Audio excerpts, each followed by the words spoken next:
Tusubwe kiddako ku AC Media UG. Emirundi mingi ba artist ba wano engeri gye battamu upcoming gwe batidde. Omuwa COLLABO ne musukkako obunene bw'amala ogivaamu ne bamubuuza olulala luliwa nga tasobola kuzzaako. Era nno kye yakugambye nti ekyamutiisa bw'asooka n'akola ne Bobby enkeera bw'akola ne Kabaka aba agudde omusajja aba akuwanise mu biki mbireego. Nze mpulira nswala n'okuswala okujja wano mu kamera nenga nti nze kwogera nti Alien Bobby Wine yasaba Alien COLLABO Alien n'agaana Bobby Wine n'anyiiga era ensonga ebaawula bwa mpulira nswala n'okuswala okukyogera because ye Alien yakyogedde naye teriyo kye yaladde ku mmeeza kiraga nti kituufu. Yatuma yagamya abalenzi botumye nga ye mukongawo batugamba nti bo Eva batambula ne kamera buli ekibawo bakirikodinga ewaabwe bwomala obyogera enkeera abaana bo balina amaya nedoboozi nabulime Esther esi wano ku atok with SCS Media Uganda social media mulilo vibe naye nga baba bangambye Kabata yatansologa oba badde bannimba Kabata oba bulijjo mulogo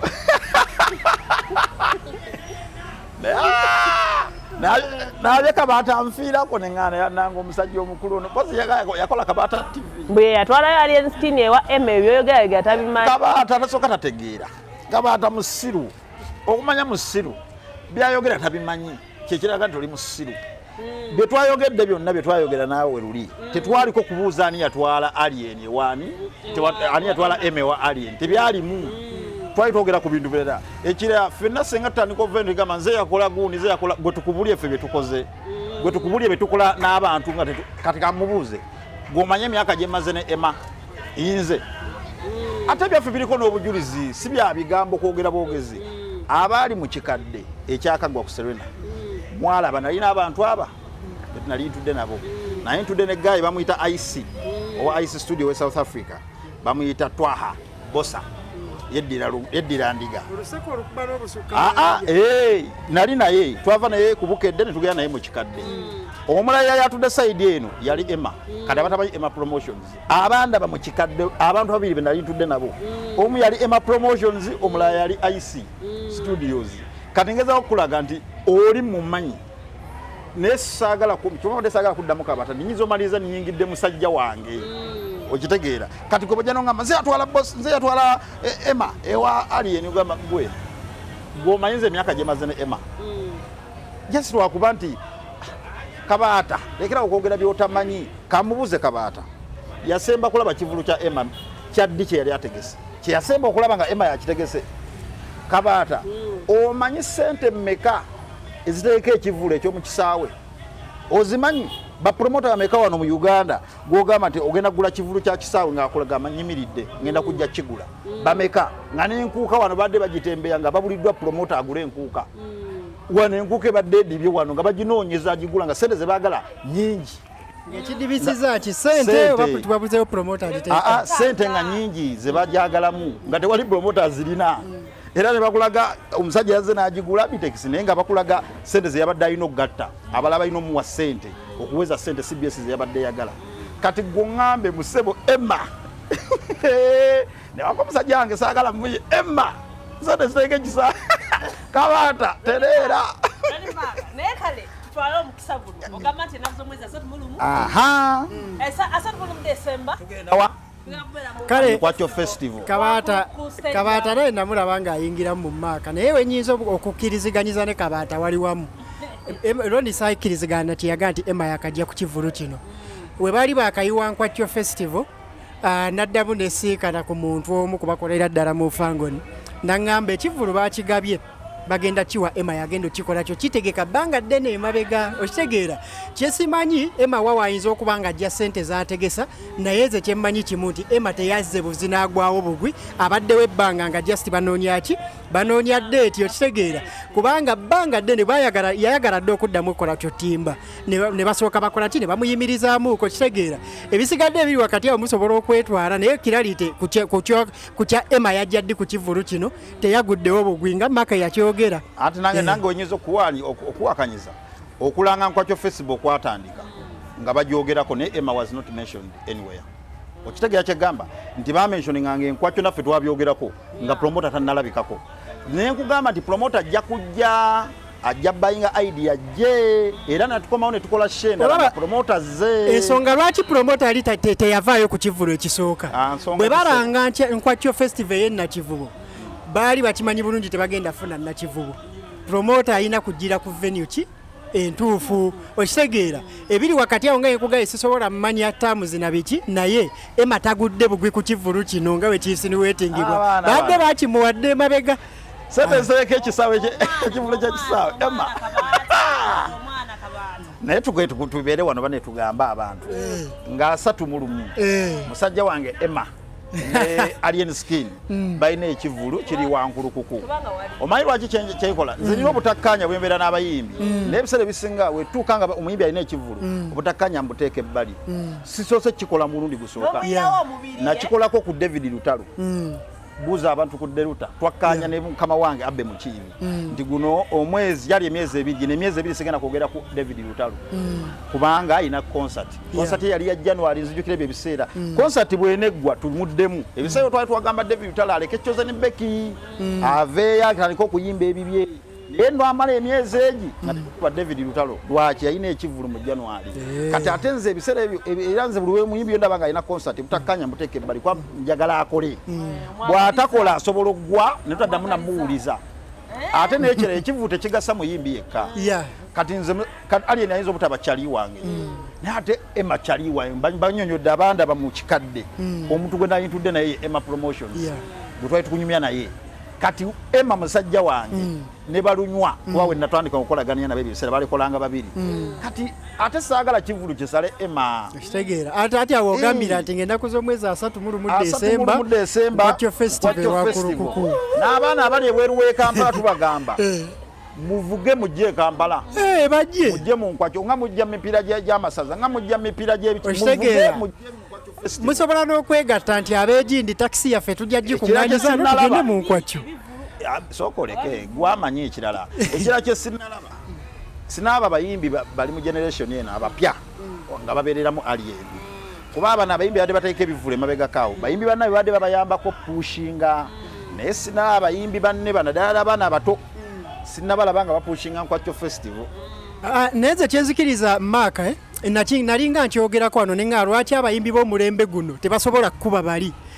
ne babanga tebakkaanya babangako we batuuka ekintu ekibagatta ne bagamba nti kati kyakukuuma sitatasi yaffe mu kimundongo paka nakati olwaleero osobola olaba Bobi Wine ne Bebe nga teboogera ne basobola okuggalira omuntu wakati ng'ate bakola ki basobola okodinetinga kubanga bo bakimanya omugaso gw'okkolera ki gw'okkolera awamu kiddamu ne kirabikako Jeff Kiwa we yajjira ne Good Life yakimanya Good Life tesobola kuba y'amaanyi ng'eri yokka era olaba babangako abayimbi be bakwatagana nabo era ebiseera ebyo ndowooza ne Swangz Avenue wetandikira okukola ki wetandikira osituka ne kati eno generation eyaffe erimu ffe tulowooza nti buli omu asobola okwemalira ekikyenga yo bamawaggali ge mangi oba butamanya naye nga nze nandibadde ndowooza nti abayimbi b'omulembe guno bandibadde bakimanya nti oyinza obba toyagala alien nga tokkiriziganya naye at least mu generation yammwe ayina byaleeseewo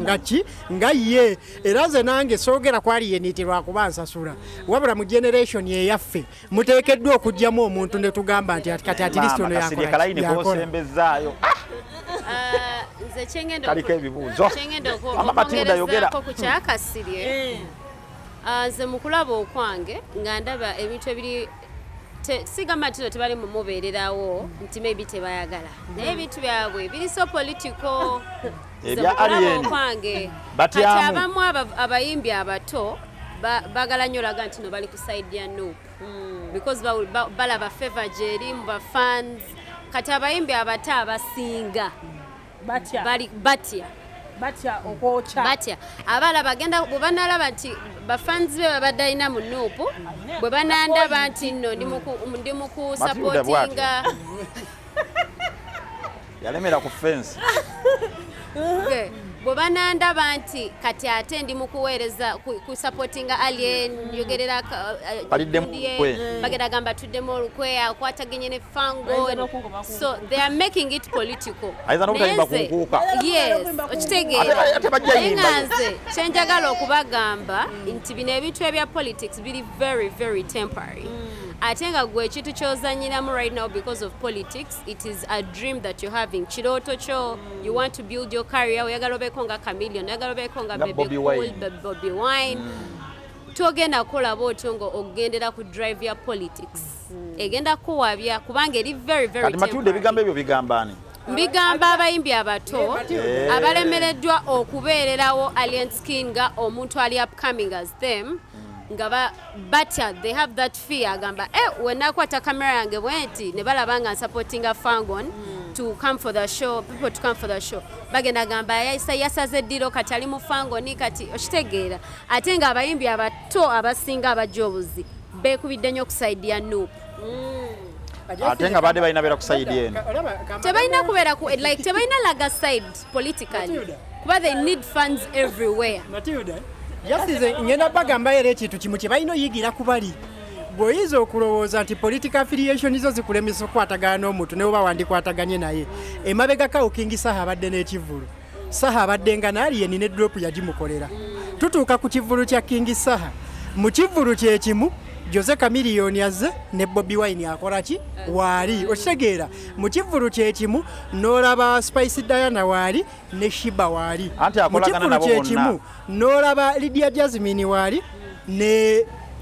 Rema akola ki waali okitegeera kitegeeza nti enkolagana yammwe mu bizinesi esobola okuyitako ku byaki ku byobufuzi okitegeera nti tukiyigire ku bali King Saha waba badde asobola obbeera n'abaana abakiina kye kikulaga nkugambye olwaleero Bebe Cool ne Bobby balina bye basobola okukkiriziganyako ne baba tebazze mu kamera oli ne waba asinzidde eri n'akikola ne batasinkana ababalabidde ebbanga osobola olaba nti communication esobola okukola kyo kubanga weeri kati mwe generation yammwe mugenda gisiiringa mutya nga mukyali awo mukyatiitira temusobola kubaako kyemukola ki kyemukwatira wamu okitegeera so nze nja kubasaba tumanye nti generation yaffe yeegenda leeta baani olwedda alien yatuukawo dda wali kijja kwetaagisaayo omulala n'omulala okusiiringa naye ate nze ndowooza ne alien kimukakatako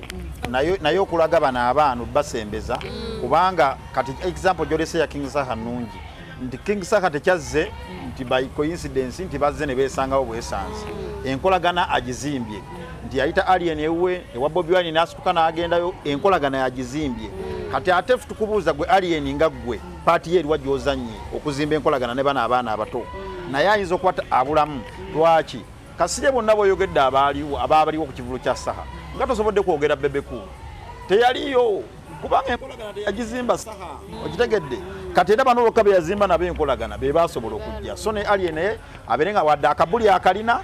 wadde ajeewulira naye mu business abamujja kwetaaga gwe kennyini ozimba enkolagana nabo ate watugamba nti principal yasaba collabo twetugamba omanye ebintu ebyekisirusiru ebyo ebyabakasirya ebintu ebyekisirusiru ebyo ebyakisiru nze mpulira nswala n'okuswala okujja wano mu kamera nenga nti nze kwogera nti alien Bobby Wine yasaba alien collabo alien n'agaana Bobby Wine n'anyiiga era y'ensonga ebaawula mba mpulira nswala n'okuswala okukyogera because ye alien yakyogedde naye teriyo kye yaladde ku mmeeza kiraga nti kituufu yatuma abalenzi botumye nga batugamba nti bo eva batambula ne kamera buli ekibawo bakirikodinga ewaabwe bwomala obyogera enkya enkeera abaana bo balina oriliizinga akavidiyo ng'abantu aba Bobby Wine bazzeewo ewaka akavidiyo ne bakaliriizinga ne bakatulaga enkeera balina obeera screenshot eya message nga bayogera naawe n'ogitulaga byonna ebyangu by'okukola okonfaminga by'oyogera teyabikozeeko n'ekimu kati ate nze oyagala nzije ssebo mu kamera mugambe musajja akusaba kolabo n'ogimumma kati kankuwa ekyokulabirako Bobby Wine alina abantu babadde nga takolagana nabo nga bamaanyi mu generation yaabwe teyasobola kugendayo kubasaba kolabo naye nga baalinga bamaanyi nga kolabo zaabwe zematalinga teyagendayo abantu benjogerako kwe kuli abantu nga Bebe Cool kwe kuli abantu nga Chameleon up to now Bobby Wine talina luyimba lwonna na Chameleon nga kolabo yaabwe tagirina mu kalya yonna tagikolangako naye ate Chameleon abadde nga w'amaanyi nga woyimba naye ise akublessinga that's why people like Bebe Cool bagendanga wa Chameleon emirundi egisooka ne mwena nga bakola ennyimba Chameleon ne Bebe Cool ng'ate oluusi balwanagana naye nga Bebe Cool addayo ne bakola because Chameleon yalinga blessa mwegyo gyonna emyaka naye era Bobby Wine tomulabako ng'agenze wa Chameleon nti kola oluyimba naye ate Chameleon yagendako ne mu studio eya mu studio alakoleyo oluyimba waye yaliko by then era oluyimba tebafuluma batugaba mu studio yabaga mukawa oluyimba tebafuluma ojega kyegamba naye kati ssebo tuzze omusajja wuunaze atugamba nti w'amaanyi n'ekivulo ekyasembyeyo kyamusala mu kibuga wakati n'oga nti Bobi Wine alaba gwalina amasanyalaze alina kujja wa kusaba COLLABO olaba nga byakisiru nange nyinyi okujja wano byogera kumpulira nga nswala Bobi Wine asaba ali alisikiri COLLABO obas gwe okay Matilda yabasoka nga kasitana atuga Matilda wamma omukulu alimba tebamusaba bayinza kwate bamusaba ndoza COLLABO nga yeteekawo bwetisi yepuutiwo titebamusaba COLLABO asobola obaira nga yagimusaba kubanga Bobi Wine is a musician ayinza okuba yajja n'amugamba njagala tukole ki COLLABO naye nga kyensuubira nti teyajja gimusaba olw'okuba nti Alien Skin is above him oba okitegeera nti kati Alien Skin yowamanyi nyenyenyenyo so kati ne Bobi Wine azze n'asaba COLLABO okitegeera ndaba yajjanga chaja in a sense of harmony creating harmony nti in my own opinion nti yajja in a sense of harmony abantu balowooza maybe we are beefing maybe siri chaliwo maybe tetukwatagana kuwano na wali ne guess what we can actually have a COLLABO bama mukuru yagambe ati ekyamujibu ekyagaana yo kola COLLABO yali ajjagwa anti yebo yali adagamba yes anti kati ye yali agamba Alien Skin amulabe nga agamba nti no ye kyamulemesa okukola COLLABO ngalaba the guy is this side nedda ekyamulemesa ndoza Matilda tetwandikigenzeemu twandisigadde waliwo watandikidde yagimusaba teyagimusaba kituufu si kituufu yagimusaba ensonga ziba zizo yagimusaba atugambe ngamba but we cannot discuss his reasons yenga ensonga yamanyi netubuuza kino kyengamba nti anti lolima ko badde ogamba nedda nze kyendi mugezaako okugamba nti anizo oba teyagimusaba olw'okuba Alien Skin w'amaanyi nnyo nti oba he's above all artists naye nga yakikola out of harmony looking at the fact that Bobi Wine is a politician he needs Fangon people oba kitegeera at the time when he has to be voted for the wanaba yagala okwesimbawo ku bukulembeze abo abafangoni nabo abeetaaga he's a politician so probably one of his advisors yamugana omugamba gayo yomusabe ki because at the moment him as a politician he is creating harmony amongst all his voters abana bafangoni bamulonzeeko before nga kati ntegedde ensonga ki Matilda yatudde kumpi awo nani nedda nze kyendaba ye teyazzenga nti amwegayirira njagala buli omu ankootinge bulungi in my opinion sigamba nti that was his reasoning but in my opinion alabika yagenzeyo in a way of creating harmony nti abantu bamanyi Matilda ne Ronnie Mac beewalana okitegeera but guess what our fans bagenda babali awo kaboom ku TV nga balaba ndi ne Alien Skin tukuba luyimba ate nga it's a hit meaning yenga Bobi Wine at the time when his Kyagulanyi Sentamu Robert agenda ba wali ali nga yesimbewo kuba president kiba kimukolera ng'omuntu azze okunoonya akalulu kati abatandise campaigns abazitandise kakati anoonya akalulu oba kitegeera kuba tayagala fiira ezo numbers eziri mu Fangon kubanga ku time ey'akalulu bwebanga etuuse ng'akyalinayo flock eri mu Fangon egamba Bobi Wine is not our man tebagenda kamuwa that is politics naye ate kasirenga tanga naddamu ekya Matilda kyagamba ekya Fangon Matilda yagala kuŋŋamba nti Fangon yamaanyi nnyo okusinga groups nga Gagamero no Fangon si yamaanyi nnyo nga bw'ogalaba nti nga groups eza Gagamero eya Bebe Cool naye remember Fangon it as a club nti tuzogamba Fangon headquarters yayo eri wali eri ku kizimbe gumu naye nga waliyo bafangoni ba Matilda abali n'omukaba batali ku kizimbe gye balyagala okugamba yeno nti nze nzikiriza Gagamero y'amaanyi ate ine emirandi ya minene ate baddewo ebbanga ddene era ezimbya waagizi bangi okusinga Fangon ne Bobi Wine ne wankubadde nti yali akimanyi aba eri Gagamero temuwagala oba temuwagira teyagendayo kubasaba luyimba we yali yeetaaga obuwagizi bwabwe ne mu kalulu akasooka ne mu kalulu akaddako naye ate obululu yabufuna nkwekyo emirundi ebiri gye yeesimbyewo eri ekyaddondo yawangula polling stations zonna kyali tekibangawo simanyi oba wali okalabyeko akalulu ake wammwe yawangula polling stations zonna bwe yajja mu kalulu wa president tetwagala kumanya oba bye balangira bye bituufu oba si bye bituufu naye tugamba nti era ye yali owookubiri kitegeeza nti mu Uganda yonna bwe tubala obululu bwe yafuna obululu bungi anti kati kyoba olaba kyobamanya Ronnie Mark at the time of Gargamel eyo time Bobi Wine yasimbiddeyo kuba president was Fangon there? No, I wasn't there. It was not there. Kati right now ayogerako Fangon Forest versus Noop. Your topic eriwo, that's the topic around town. Oba kiraba tinda katono mwami kasi njagala kuddayo mukulu Ronnie Mark nti right now ayogerako ye Alien Skin and Fangon oba kitegeera and at that time Bobi Wine yazenga ali fresh nga people are excited, people are desperate for change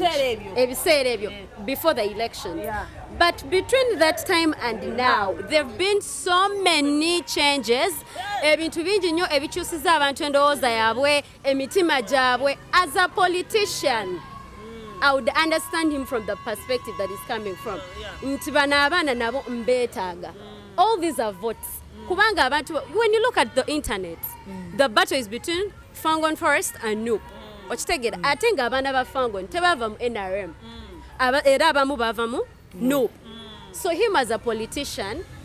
as the abagagamel, atene gagamera mukulonda, era they were not being talked about. Obachitegera, because Bebeko is known to be a Gagamel president, omukulu wawe. Neza olinzo okumbuza abayimbi ba Gagamel zingaze, I do not know. Siri muku abawagizi, yes, naye nga tebaliwo nga bolaba aba Fangon. Yes. No, aba Fangon bali very present. Batambula bali active. You can see. Tebafa, but they are not speaking. Ronnie Mark, tuuliziganye. Ase nyangu kwekyo already bebe yali adecide nti we NRM era nga gyawagira nga yenna ayagala okugoberera bebe ayina genda muki ono omwana wajjira yali tannaba decided nga akyali wakati awo naye nga asinga kulininga nnyo eri era nga alininga nnyo ku ghetto ndowooza na abamukwano gwo nnyo wadde muba temunnasinkana thani oli yasalawo edda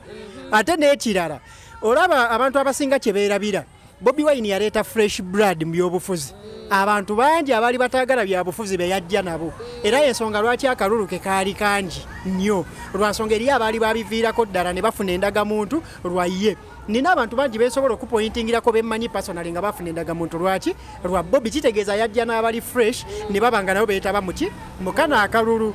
aliyeni wakeera kumakya najja nga ali fresh kitegeeza naye alina abapya bazze nabo mu byaki mu byendongo singa oba omulaba ng'ali ku mulamwa gwe gumu ogufaanaganako n'ogwo ng'ate ave wafaanagana naawe tewaba buzibu lwaki oba olema okukwatagana naye ne mubanga mukola ki mukigatta okitegeera kubanga gw'osobola okuba nga oli eri waggulu nga audience enkulu ogiyina naye asobola okuba nga ate yatutta attention y'ento kati nga bw'ogatta abana abali fresh abazze naye then n'ogattako eri waggulu kiba kikola ki kiba kikola okitegeera so tekibaamu sitaani enkolagana okugizimba okitegeera kati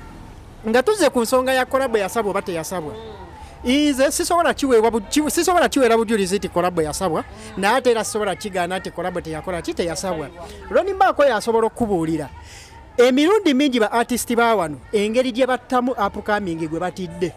omuwa COLLABO nemusukkako obunene bw'amala ogivaamu ne bamubuuza olulala luliwa nga tasobola kuzzaako era eno kye yakugambye nti ekyamutiisa bw'asooka n'akola ne Bobi enkeera bw'akola ne kabaka aba agudde omusajja aba akuwanise mu biki mbireego olwaleero osobola okuwa ekizampo y'ono omwana Fiki Gaza yakoze oluyimba ne Kamiri ne luba lw'amaanyi nnyo olwo oluyimba teruzzikako okitegeera mu njogera ennyangu bw'oba tofunye bakwatako nnyo osobola okukola ki osobola okukomawo si bakuba nti toli wakabi naye ogidde mu maanyi agagenda okukukyalenjinga ennyo okukola ki okugazzaako kitegeera ninawe naliko ningambako abantu ebiseera ebisinga abantu abafunye ku ssente ne balwanisa basic needs nga tezikyabatawaanya ne balwanisa obusongasonga obutini nga tebukyabatawaanya nga balina ne bizinesi eziyingiza batuuka ekiseera nga tebali nga ffe tebalowooza lwaleero okitegeera tebalowooza lwantya nga balowooza biseera bijja mu maaso era nga bakimanyi bulungi nti Roma teyazimbibwa mu lunaku lumu era ne mbagamba nti force yonna yali ekuba alien yali tekuba alien ono gwolaba yali ekuba alien 3 years later singa omulese n'azimba steadily kikyali asobola okukola ki ofuuka mwenna mulaba force bwe yali ezimbye abaana abamu batandise okuva eri ku kitebe basala badde eno era obiwulira byonna byayogerwako mu lutabaalo olwo bwe balwanira okitegeera kitegeeza singa yasigala azimba steadily yali asobola okwongera okufuukira ddala ekyamaanyi ng'ate enkambi zonna azikola ki aziryamu kuba yali azipresentinga abantu abava mu ghetto yali asobola okurepresentinga abantu abali ku nkyukakyuka yali asobola okurepresentinga n'abantu abali newt abatalina we bakola ki ababadde batalina we bagwa bo ne bajja buzi ku ndongo ne bagula karakita okitegeera alien skin wabajja abantu bamutaginga nnyo ku Bobby lwaki waliwo bintu bingi bye watunuuliranga nga mutuufu waliwo oba alaba oli Bobby omubanda ono naye karakita azikola ki azirinamu era n'abantu abaali bakkiriza omugoberera n'okutambula naye nga baliwe batyo kitegeeza ki omwana oyo asobola okujja n'asensera ghetto n'asensera music ow'ekika ekyo with the time n'aba ng'ayongera okuzimba amaanyi n'aba ng'agenda kubeera kyalenjawo kati nga ggwe omuntu abala mu maaso kubanga mweno tubeera mu competition buli kaseera kankubulire mu bizinensi buli omu asobola okukuba munne balooya basobola okwekuba lofaamu media company tuzirabyeko nga zirwana nti bano ba media company eno bali beeri lwansonga ebaki eba competition ne music naye competition bwetyo bwekola ki bweba ne byobufuzi tubirabyeko ekirwanaganya Museveni ne Bobby Wine competition yaki ya byabufuzi okitegeera Museveni naye yandibadde asobola okunyoma Bobby ne bwe yamutunuulira enzijajaze n'agamba omwana ono sisobola munyoma kamukuba embooko ze nga bukyali at least atyakiveemu oba tulabe we tunaakola ki bwe tuneesootinga abakumunyoma n'amulekaaleka bw'ati atambule nga bw'ayagala tomanyi gye byandiggweredde olwaleero Bobby Wine agamba bugambi nti ngenda fuluma ewange Museveni n'agamba olimba sigalako ewuwo mugundi simaa wanu miliyoni mati kunnona ku kisayi Museveni n'agamba nedda kubanga yakimanyi abamaanyi bakimanyi obuyinza olobamu kati niwe bati ne babukola ki ne babutwala abaana bennyini baali batandise okweyogerera nti ono ye ghetto president ate ng'abaana abo abamu b'amaanyi naddala eri ne mukinemu NUP ne mu Firebase Army ekyo kyali tekibangawo baghetto president bonna abagezezaako kikwata mu bakabaaya abatwesibako bwesibi nze ghetto president lwansonga baali tebaamanya nti kino ekifo tekirondebwa omuntu abaako byakola ghetto n'emwegulira nga takampeyininze kati bwe kibanga batandise okugula aliyenisebo batandise n'okwewegeza nti ghetto president omukulu oyo tyamu n'ogamba singa amala okutuula waawo bukya yajja n'agyesimbamu ne bamugaana ng'ate yaliko gwakubiri wa president kabaaya najja n'agyepikamu abaana ne bamuzira liito jjo n'agyepikamu abaana ne bamuzira kati abaana ebatuuka ku kiseera ne batandika okweyogerera nti ono ye ghetto president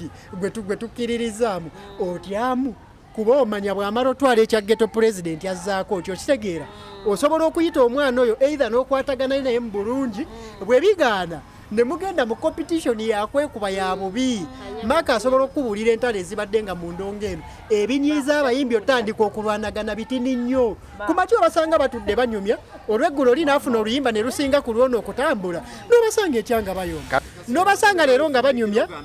era kanfundikire nga mmaliriza nga mfundikira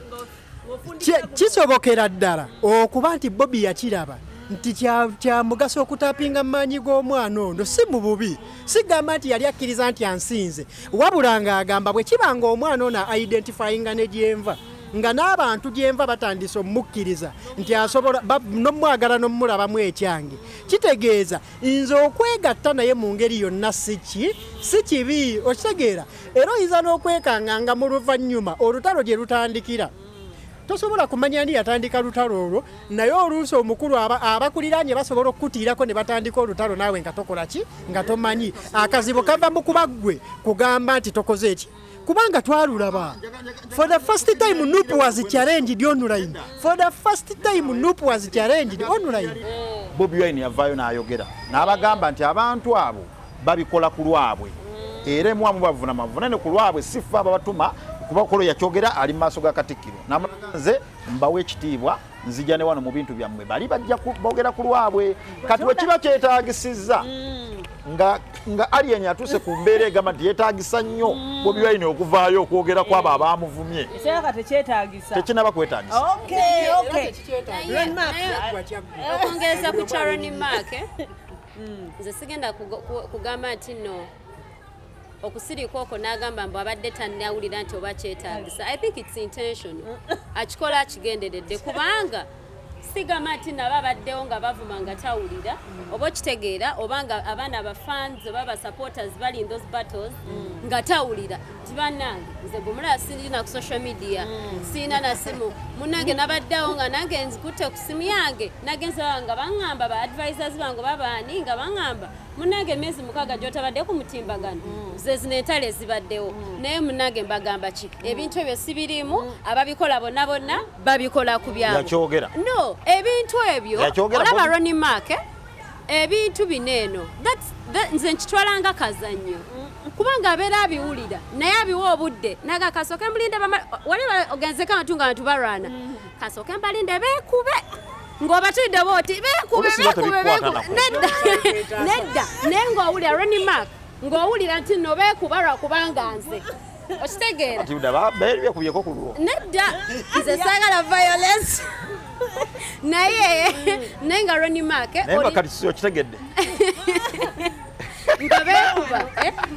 nga beekuba naye nze gwe balwanira mbiraba kati bw'olaba bamaze okufuna ekiwundu boga banange mbabuulire banange mbabuulire sibibaddemu mbadde sibiraba balwanye ku lwabo naye gwe beekubira obaddewe bati ngera if you can yes ngosoba bagamba mwe nze byo sibyagana zisagala Matilda zomaliriza y'ensonga Bobi Wine bamubuuza ku nsonga eyo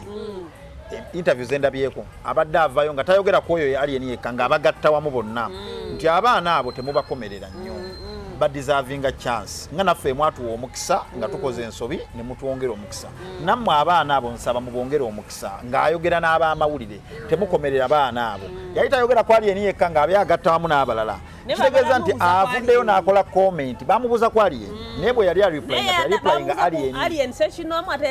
anti waliwo alien abalala nedda nze kyemmanyi kyensobola okukkiriziganyako ne Ronnie Mark nti obuyinza mu ndongo tebabusabanga mu minsani nti omukama abeere naawe mbadde nsaba ompeemu yenna abutwala buba bwakulwanira gwabunona ne boobunonako omanyirawo nti wagenda kubaawo olutalo teri muyimbi oba muntu yenna ali mu buyinza ali abugabye muki mu ddembe kati kiri eri gwajja omutima gwe guba munafu bagenda kukuba oke bwe guba gw'amaanyi ng'okola ki ng'oyitawo ago ge mazima ge tusobola okukkiriza ku nkomerero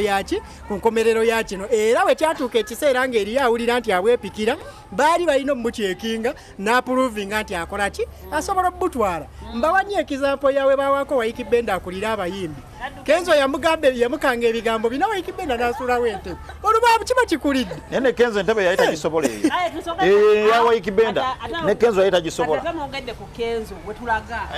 njagala entebe ya Waikibenda eyakabya Waikibenda ne Kenzo abagituulamu naye teyandigiwangaddemu kuba yagenda akole eyiye yali tagisobola entebe ya Wuma ogimanyi omanye omuliro guli mu ntebe ya Wuma senga yavaayo dda kaka tugende kale tuvuddeyo alien tugenzeko wa Ed Kenzo Musuuza president wa federation si yeye atokyogedde bulungi federation president w'abayimbi era abayimbi anti president w'abayimbi kiralo abali mu federation anti yeye yita president w'abayimbi bonna yagambe president w'abayimbi bonna ne Bobi Wine yamutwaliddemu kyogere bulungi president w'abayimbi wa federation yagambye president wa Ed Kenzo bayimbi wa federation kati n'abayimbi abali mu federation Ed Kenzo gwamanyi omanyi gwe Ronnie Mark gwamanyi abantu balabire ebintu bali nasheno balabe naye niwe twaddawo ennaku ezo Ed Kenzo yavudde mu mbeera oluvannyuma lwa nu president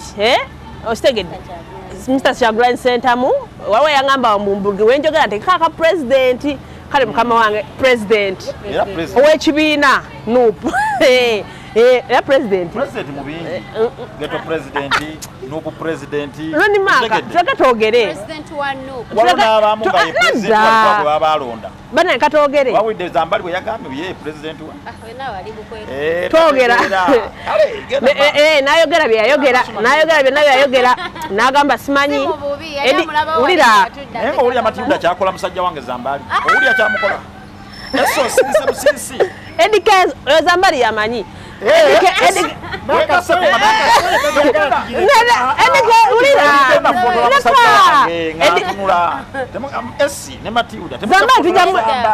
Zambali tujamweta wano musajja wange Roni Mark musajja wo naye ali Matilda nzayoga sho tujigalewo tumaino sho tegenda kubayo oba president w'ekibiina kya Nuupu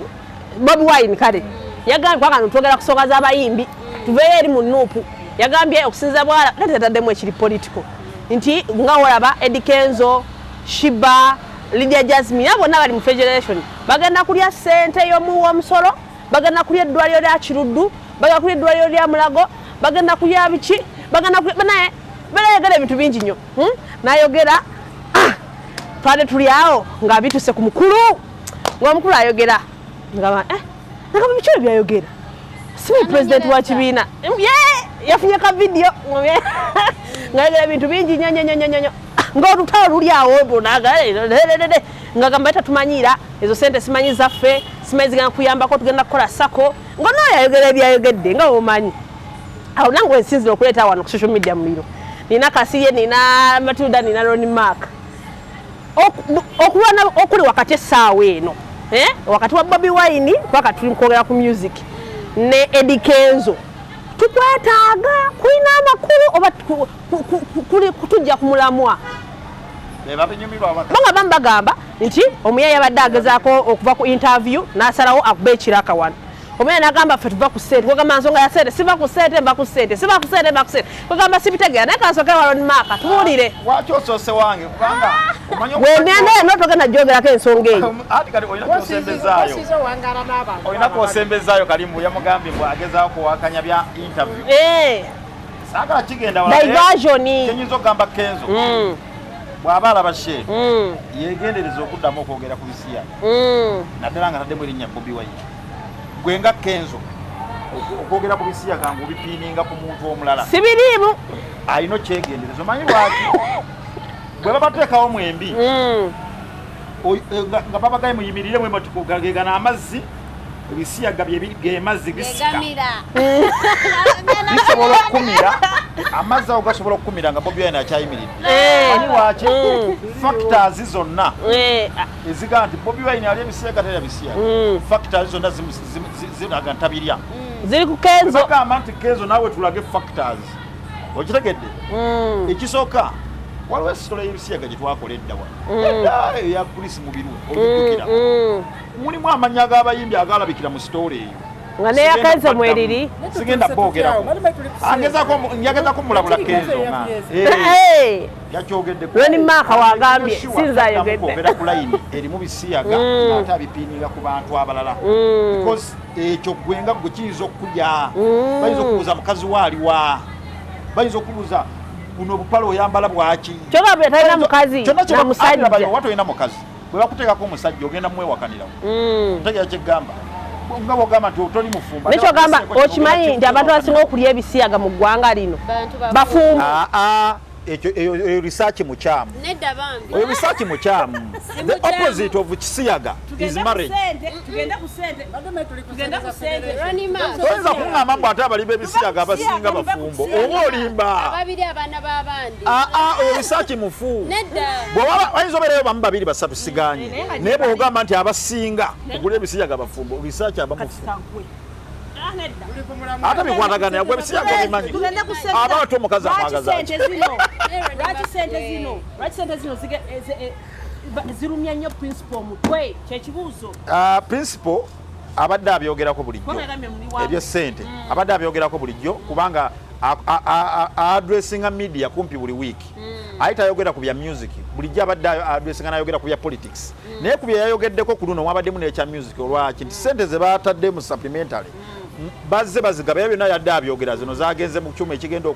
okuwaata amatooke ebushenyi zino zagenze zona yazaazogerako ne muze yayogeddeko ssente ezagabiddwa n'ez'abayimbi yazimensioninzeeko kati n'akubawo layini ffe ne tupiikingamu y'abayimbi bokka naye nga n'endala yazoogeddeko ng'era munnabyabufuzi kuba gwe mulimu gwe akulira opposition kati kyegamba nti kuyayogedde ku saidi ffe bitukwatako ebya entertainment yabadde ng'abaluŋŋamya nti bassebo ne bannyabo ssente ezo nnyingi okumanya nnyingi zisobola n'otuzimbira eddwaliro ddamba newe tuba nga twefiiriza eddwaliro gavumenti ekutte eddwaliro ddamba lyeyandikasize eggwanga lyonna n'eribawa